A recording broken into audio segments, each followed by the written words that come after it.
So my house I grew up in, we had to be perfect. And people said, like my friend Joe, he said, you guys, we thought you were happy. And they didn't know. They didn't know people because you couldn't show it. And there was no therapy or medicine, but we had to spit and shine and be perfect.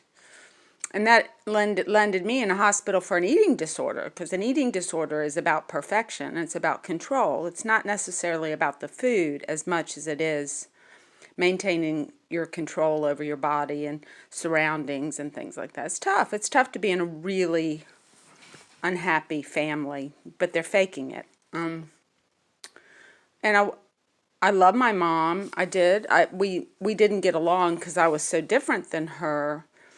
And but one thing, she wasn't good at intimacy, like sex. She didn't like sex. And she came from a real strict Seventh-day Adventist house where her mom also was not a warm kind of lover. And she did an amazing amount of wonderful, smart things in the household. She had all kinds of crafts.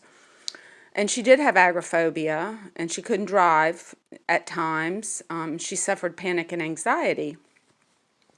But just to compare to my grandmommy, my dad's mom, and this is not, my grandmother's older than my mom, so this isn't really about social norms. This is about people. Grandmommy grew up on a farm, and she didn't have any of those problems.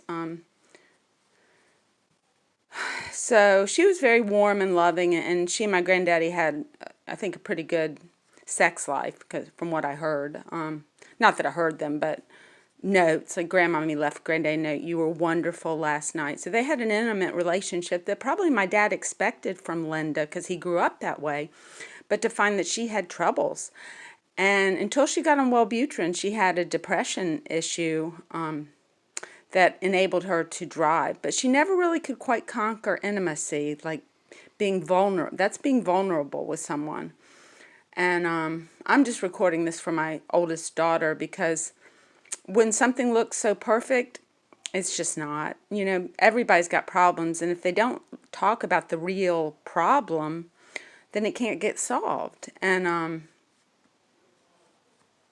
I'm lucky. I've had a lot of therapy, and unfortunately my oldest daughter did not get therapy while she was young, but to learn to manage different situations.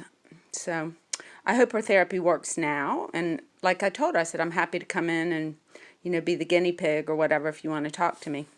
Happy New Year.